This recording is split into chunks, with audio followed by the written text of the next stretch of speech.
ஆலயத்தினுடைய அன்னதானம் என்பது நமக்கு தீராத நோயும் தீர்த்து வைக்கும். அதே போல் பிள்ளை பேறு இல்லாதவர்களுக்கும் பிள்ளை பாக்கியம் கிட்டும். இந்த ஆலயத்தில் செய்கின்ற பெரியாண்டவருடைய ஆலயத்தில் இன்று அன்னதானம் வழங்கி கொண்டிருக்கிறார்கள். நீண்ட நாள் கடன் தொல்லை இருந்தாலும் அதிகமான நோய் எங்க போனாலும் குணமாகவில்லை என்ற குறைகள் இருந்தாலும் அத்தனை வியாதிகளும் அத்தனை பில்லி சூன்யம் ஏவல் அனைத்தையும் தகர்த்தெறிந்து நமக்கு அண்ட சராசரத்தில் அதாவது முடியும் இல்லாமல் தொடக்கமும் இல்லாத பெரியாண்டவருடைய அருளாசியோடு இன்று வழங்கிக் கொண்டிருக்கின்ற இந்த அன்னதான நிகழ்ச்சியில் ஊர் பொதுமக்கள் அனைவரும் கலந்து கொண்டு அன்னதானத்தை பெற்றுக் கொள்ளுமாறு ஆலயத்தின் சார்பாக கேட்டுக்கொள்கின்றோம். இங்கு சிறந்த முறையில் அன்னதானம் வழங்கிக் கொண்டிருக்கிறார்கள்.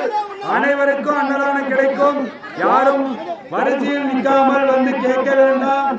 அனைவரும் வரிசையில் நின்று அன்னதானத்தை பெற்றுக்கொண்டு நம் குலதெய்வமான பெரியாண்டவரை